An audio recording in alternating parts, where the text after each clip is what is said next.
This is Hubwonk. I'm Joe Selvaggi. Welcome to Hubwonk, a podcast of Pioneer Institute, a think tank in Boston. The COVID-19 lockdowns has had a lasting effect on downtown Boston. While neighborhoods such as Back Bay or Seaport have largely snapped back to pre-pandemic activity levels, those areas primarily dominated by commercial office buildings, like the financial district, have been hit hard by the enduring embrace of remote work. The troublingly high vacancy rates in downtown office space comes in stark contrast to strong demand for residential housing from those looking for urban convenience and amenities. This mismatch between the dearth of residential inventory and surplus of commercial property has led the city's developers and leaders to explore the possibility that more could be done. To that end, in July, Boston Mayor Michelle Wu announced a residential conversion pilot program that the city hopes will incentivize developers to convert underutilized downtown commercial buildings to much-needed housing, giving new life to the once bustling financial district. Could this creative solution, which includes substantial tax incentives and expedited project approvals, be enough to bring money and talent to the table?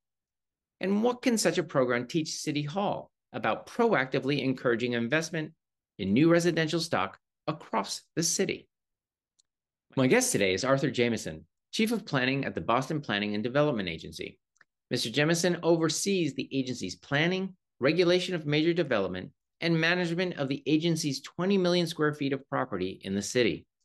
He will share with us his views on Boston's changing commercial and residential landscape and explain how Mayor Wu's downtown office to residential conversion pilot program endeavors to help fill Boston's erstwhile bustling financial district with new residents eager to share the city's energy and amenities. We will discuss the profile of the buildings targeted by the program, the incentives on offer for willing conversion developers, and the projected success for a program that could be a model for other neighborhoods and for similar cities around the world. When I return, I'll be joined by Chief of Planning for the Boston Planning and Development Agency, Arthur Jemison. All right. Okay, we're back. This is Hubwonk. I'm Joe Selvaggi, and I'm now pleased to be joined by Chief of Planning for the BPDA, Arthur Jemison. Welcome to Hubwonk, Arthur. Thanks so much. Thrilled to be here. I appreciate the invitation.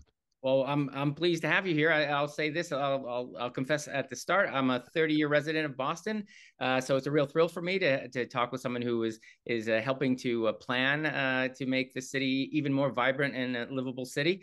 We're going to narrow our focus on our conversation of planning, primarily on Mayor Wu's new pilot program labeled Downtown Office to Residential Conversion Pilot Program. That's what we're going to talk about. But before we get to the nitty-gritty, let's start at the beginning. You're our inaugural Chief of Planning. Say more about you, your background, and in this role. Sure. Again, thanks for the invitation. I love to talk about planning topics whenever there's an opportunity.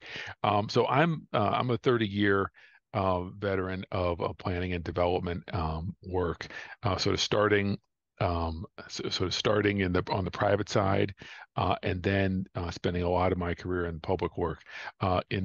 Just to be very specific, starting out at a real estate feasibility shop in Miami, Florida, almost specifically 30 years ago, joining the Boston Housing Authority to work on the redevelopment of their first phase of the mixed finance redevelopments of public housing, Orchard Park, Mission, Maine, and the work in South Boston on West Broadway. Working in this agency as a young man, I spent years working for the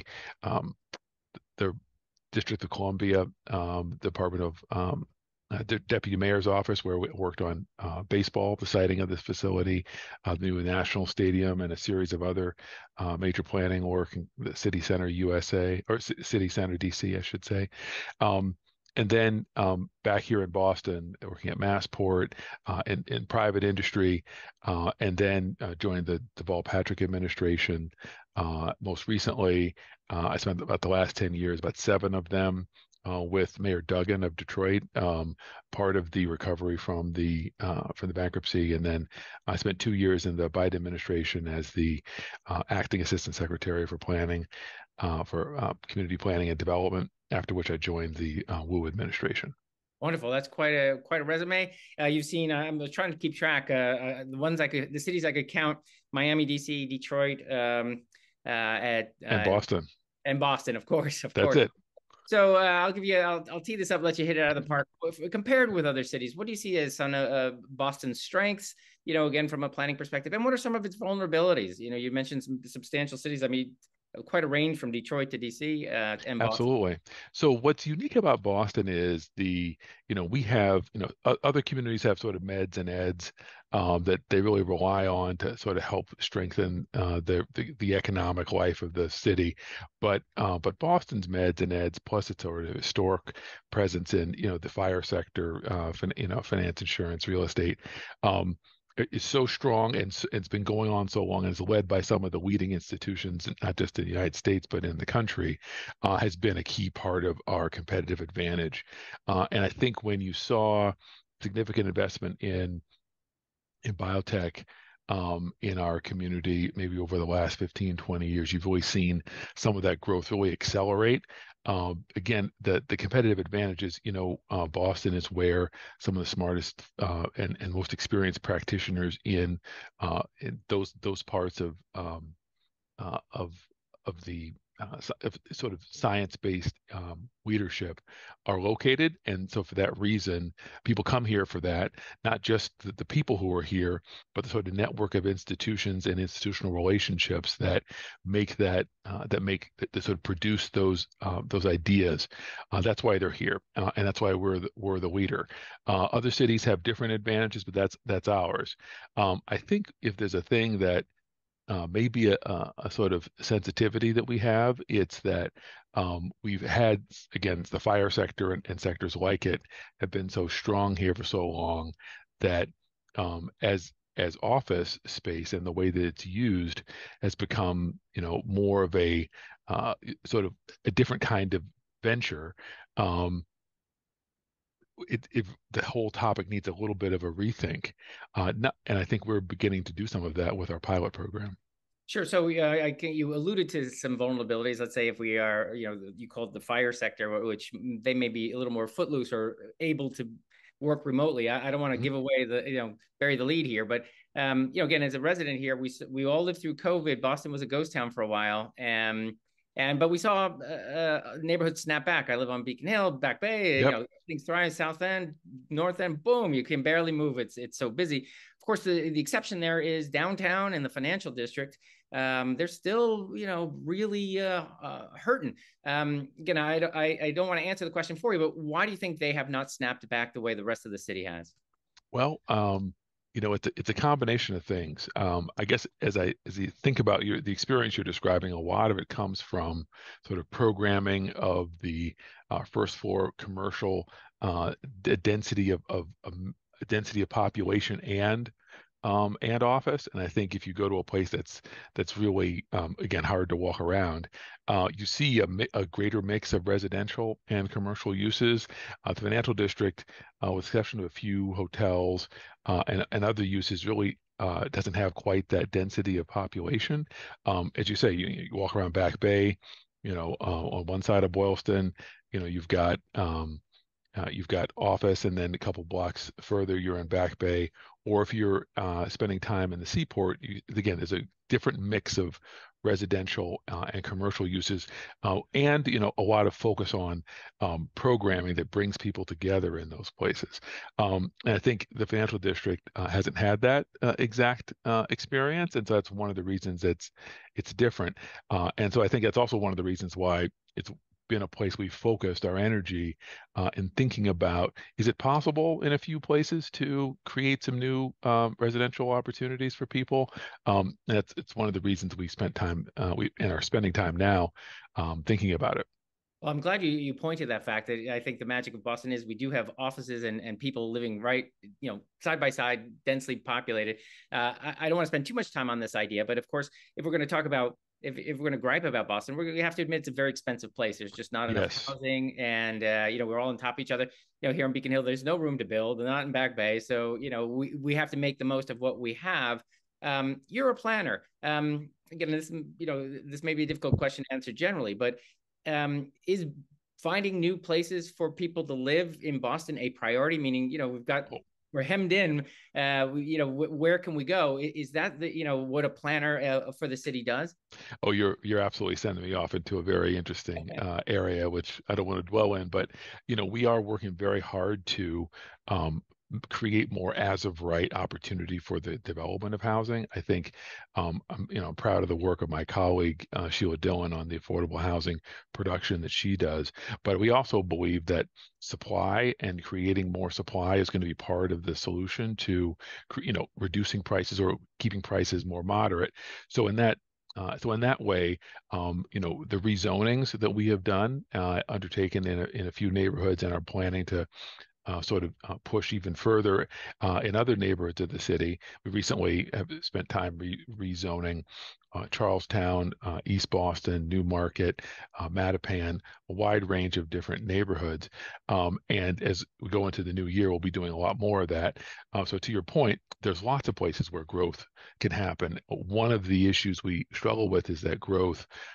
We through our regulation in some ways and some places are one of the limiting factors that creates uh, ambiguity, and then people have a harder time investing. So maybe for another podcast we can talk about zoning, but it's exactly what we do. It's finding new places to grow. Well, that's good. So far, you said supply and demand is what drives prices, and regulation stifles supply. So you're singing our song here on the podcast. So let's go. Let's focus on the particular program that we wanted to discuss, which is the conversion of office to residential. At a high level, what are the goals of this program for those listeners Sure. who are new to this? Just describe in broad strokes what it's supposed to do. So it's important to kind of step back a little bit and talk about why. And I think you actually began the conversation, I think, in the perfect place, in the sense that what you have is parts of the city where there's a mix of residential and commercial, places that people work, places that people live, were some of the first places to bounce back. And so as we think about what's going to help change the character of some of the neighborhoods that didn't have post-COVID the same kind of bounce back, would be to say, let's have a little bit more residential in those places if possible, or at least invite the opportunity. Now normally that would be that's a conventionally a good thing, but some of it has to do with some of the softness in the occupancy of office buildings. Frequent focus groups that we would host, or development interests we would talk to, would describe, my building is fully leased, but I've got a large number of small tenants. Many of them can work from home. There's just been a lot less people and a lot fewer people and less foot traffic in and around my building, and fewer people kind of pass carting into the building. So I really need to think carefully about what my next move with my building is. We had a lot of that sort of feedback. We also began to have some owners approach us about conversion, and owners also describing the comparables that we're seeing in the market, where there are some older, less well-appointed buildings are beginning to trade at lower prices. And so, frankly, we saw an opportunity. Now, approaching it from another direction, you know, our values really, as a city, are like, let's create this density, let's create opportunities for people to live together, let's create opportunities for people to live near transit. Let's create a more of a range of times of day and times of the week that our neighborhoods are being used. Residential is one of the ways to do that. So I said maybe there's an opportunity, to put it more simply, to put it simply, if there's a sort of asset class that's being undervalued, that has a chance to be converted to residential, a number of different values we have kind of intersect. The chance to take a historic building that's a key part of the city's history, that may have a footprint that's would be great for office in 1870, but isn't great for office now, but is kind of compact enough. It doesn't have the big floor plates that current office does, that might have 40% use or even less occupancy. Let's talk to that owner and see if there's a chance. And if there's a program, we could say to them, hey, as you're looking at these other trends, look at this as an opportunity. We've been pleased with some of the response we've received. Well, wonderful. So I'm glad to hear it's both reactive. You're responding to the market, but proactive. You're knocking on doors, I suppose, and asking, "Oh, Absolutely. big building." So That, describe for. Oh, go ahead. Let me lob another easy question for you, which is, look, we've got skyscrapers, shiny ones, very proud of, but we also have some older buildings. This is Boston. So describe for our listeners, somebody, a building you might knock on the door and say, look, this would be much better used as a residential building. What does it look like? Absolutely. So while you're on that topic, we are seeing some amazing new office being built, and that's actually part of the dynamic as well. Is the places that people want to come back to are places where they're deeply amenitized and have every kind of feature you can imagine. Also have great environmental credentials, passive house or high LEED certification. So that's a dynamic, and people who are coming back say, well, I could actually get a really expensive sublease space that's really sort of much higher end of the market. But back to your point, so yes, we're an old and historic city, and so we have like office spaces that run the full gamut. At one end of that gamut are a series of older buildings from the beginnings of the need for office space that have sort of smaller floor plates that make them easier to convert to residential. And they're not often not as tall as the other buildings, and they lend themselves to some degree to that kind of use. Meanwhile, people who have downtown or sort of residential that's close to uh, employment centers, often talk about the having that proximity, having the benefit of, the first floor businesses often have the benefit of not just having during the week business, but, they might have, weekend business or other kinds of a more diverse base of business for the work they're doing. So we're finding that the smaller, older office spaces are places where people have been responding pretty robustly to our work. There's also a study that we had commissioned that sort of identified sort of best floor plates and named about I think it's 60 buildings in our downtown that they thought would be well suited to meet those kind of floor plate standards. So again, most of them older and in the financial district, although they're all over the city and in areas adjacent to like the weather district, et cetera. So you've identified again proactively. You've done a study. Sounds great. So where what's right, what's the low hanging fruit, to use a tired cliche. When you talk to owners of these buildings that you have identified and say, look, consider this. This might be the highest and best use of this building. What are the obstacles? We're going to talk about what incentives this program has. What are Sure. you doing for those? But prioritize for it. Is it? Of course, everybody wants to turn a profit. This is Hmm. planet Earth. But there's regulations, there's environmental concerns, there's perhaps a need for affordable housing. There's Hmm. all kinds of incentives. Why don't you both first lay out the concerns and then how this program is going to address those concerns? Sure. So many of the owners are, um, eh, so I guess I'd say the issues the owners talk about. I've touched on them a little bit before, but they include things like, well, my building is partially occupied by tenants who are use the space a lot, and then I have other tenants who don't use the space. My leases are going to end, in the next year or so. They have a real kind of risk reward calculation to make. Well, if the office market comes back, and it may. Will it come back at the same rates? Will it come back as strong as it was before, or will I have maybe a re-up from one of my tenants that gets about 50% of my space, but not the other ones, and the space I'll have to lease in order to occupy it will be at a very low rate. I won't be able to make my project work anymore.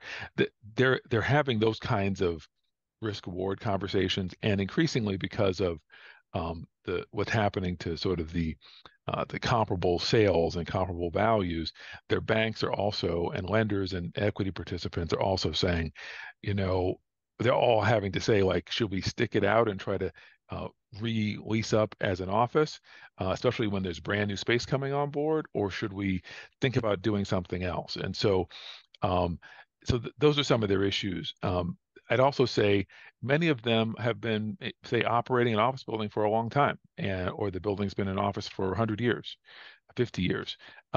And so they're thinking, well, I'm going to enter a brand new marketplace where I'm not an experienced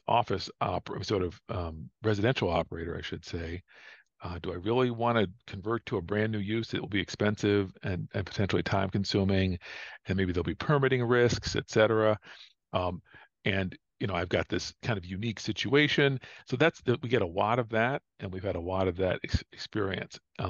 If it's all right, I can tell you how we've tried to address some of Yeah, those that's things. exactly. I'm sure our listeners are like, okay, why when the city knocks on my door, why would I convert? If there's a chance I might, Sure.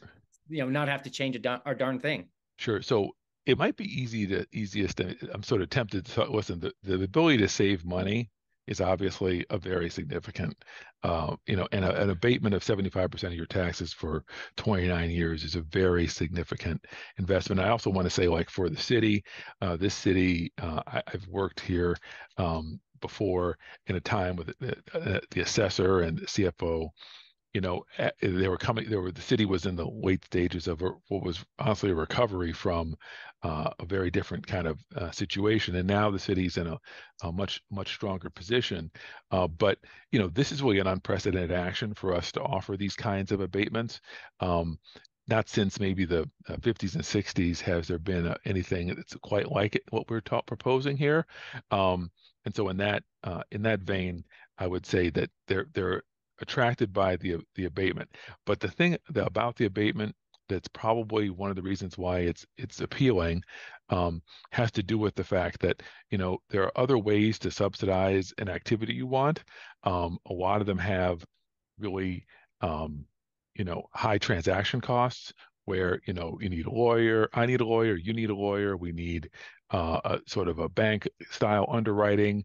We're going to turn it into a big check and then a moment where I'm giving the big check to someone. Whereas the tax abatement really is like it's an avoided cost, and it obviously has its own sort of legal documentation required, but it has a little bit less friction in terms of making the transaction occur because it's an avoided cost that goes right to the net operating income of the developer.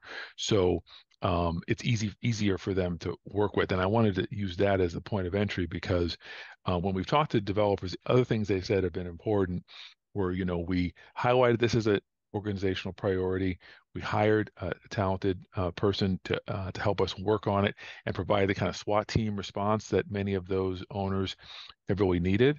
And then we've created and trying to pilot a kind of truncated approval process. One of the concerns has always been, well, making it through the city process can be very time consuming. We tried to shrink it down for people who are doing these conversions, and so people have found that appealing as well.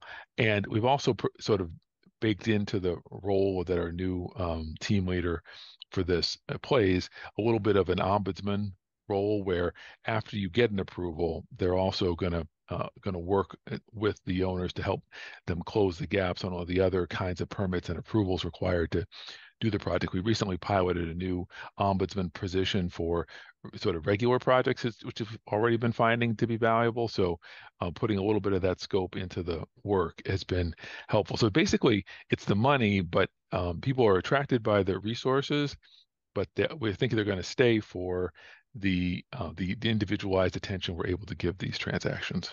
So if I'm summarizing the incentives, you sort of glided over the detail, which is 29 years of a reduced property tax, but it's going from a building tax rate, which is much higher, right, than the residential, and for 29 years. But the transaction, as you say, the sort of all-in cost of converting from one to the other, you've taken most of those costs away. Of course, the city will have to absorb the cost of the foregone tax, right? I guess you've made that calculation, but also you fast tracked their approval process. Have you changed the regulations at all? Has in a sense, what do they call it? Stretch codes, where if you were to have built something brand new, these are the priorities, these are the constraints.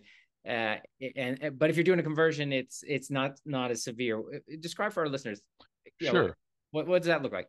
So maybe to answer one of your questions in there was, so we actually think that we need to reform or modernize is more accurate, modernize our what we call Article 80 review, which is when you have a larger project that comes in, what the process it goes through to get the approval of this board here at the city. We've been we have a vendor team and a sort of organizational team that's working right now to update and modernize Article 80, which is the part of the code that determines how we measure impact when you apply to do a project.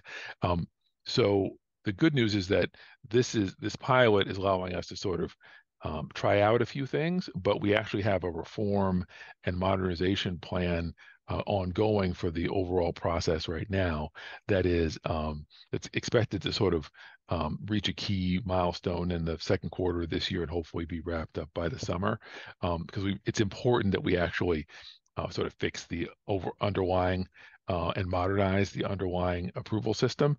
But on this project, we've been trying to pilot that.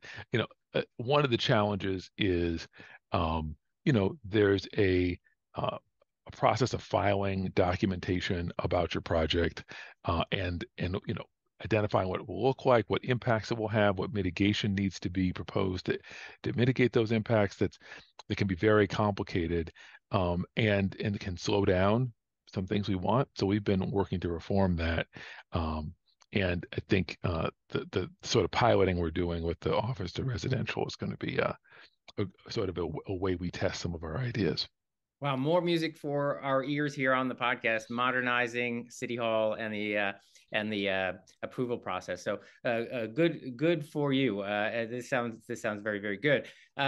So we're talking about a program that, as you say, is a pilot program. This was it's begun or proposed, I suppose, or passed in July. We're now almost at the end of the year. What's been the response? There's good ideas, but ultimately, if they're not embraced, they're just good ideas. So how is it Sure. received by the development community? Sure. So, just a little sort of timeline. So, it was announced in July.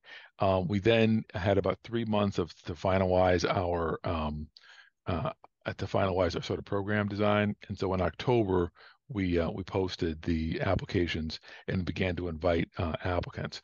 So, as of today, about 60 days in, we've got 4 applications, a little under 200 units.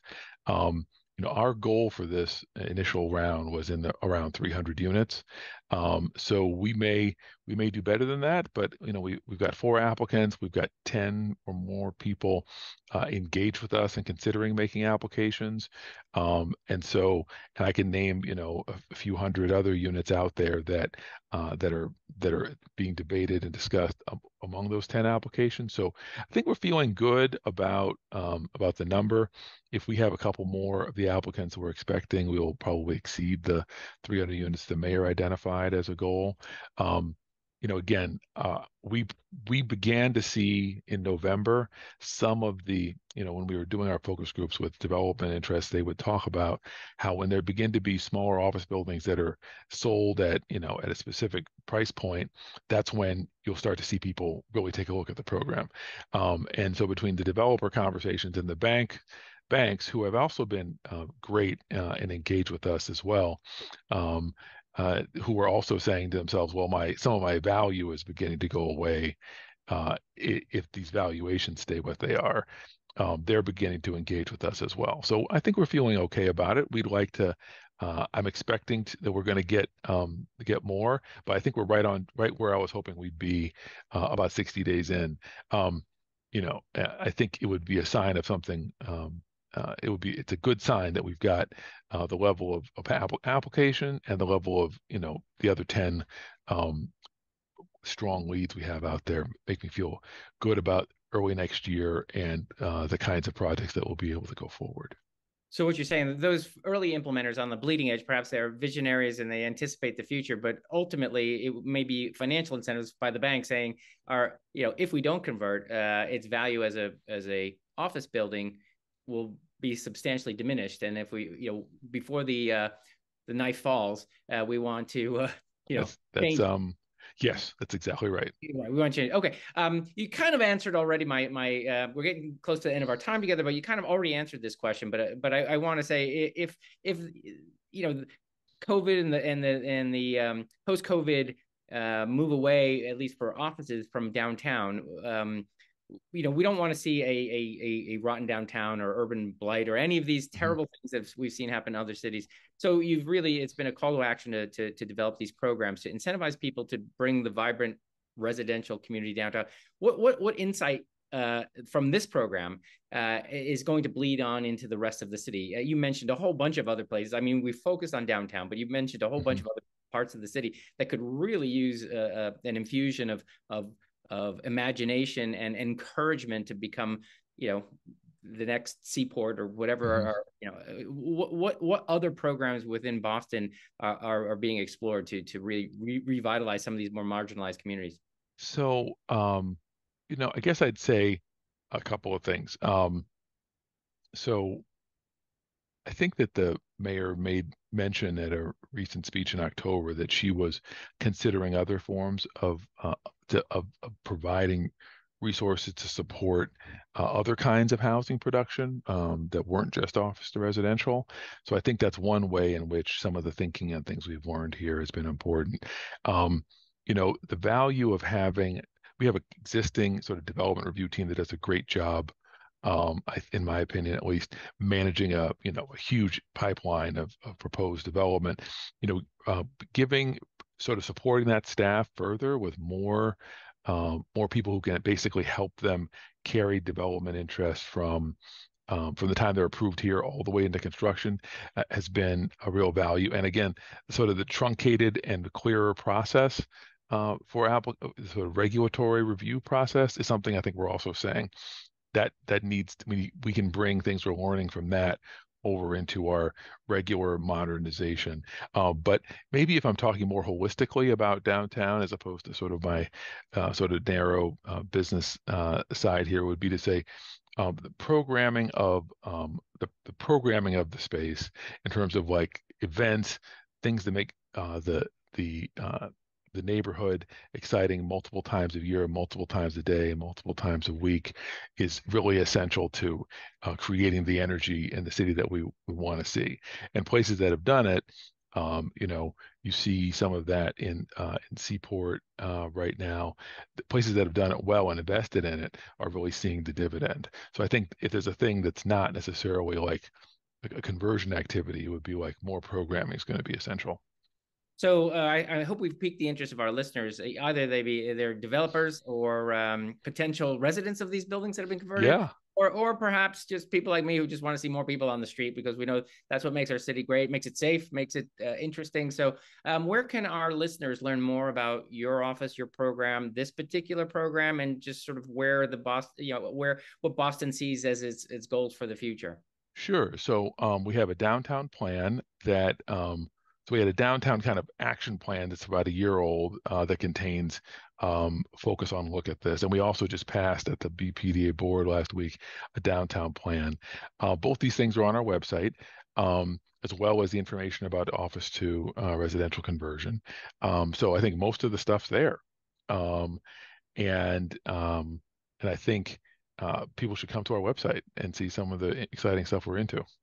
Well, I hope I wish your program a lot of luck. It sounds like at least your vision is inspiring. Let's hope where the rubber meets the road and implementation it gets picked up. So thank you very much for your time today, Arthur. You've been a really a great guest, a fund of information, and I hope you'll consider coming back with if you come up Oh, with I'd love to do it. a I'd new love to come back program. and talk about zoning. I'll All try to right, make we'll talk zoning about. really exciting to everybody. I'm happy to talk about. We'll do zoning. That's we beat that drum here quite a bit. So if we want to talk about zoning, we'll double back. But you've been a great guest. Thank you for joining me today, Arthur. Hey, thank you. Bye-bye. This has been another episode of Hubwonk. If you enjoyed today's show, there are several ways to support Hubwonk and Pioneer Institute. It would be easier for you and better for us if you subscribe to Hubwonk on your iTunes podcatcher. It would make it easier for others to find Hubwonk if you offer a 5-star rating or a favorable review. We're always grateful if you share Hubwonk with friends. If you have ideas or comments or suggestions for me about future episode topics, you're welcome to email me at hubwonk@pioneerinstitute.org. Please join me next week for a new episode of Hub Wonk.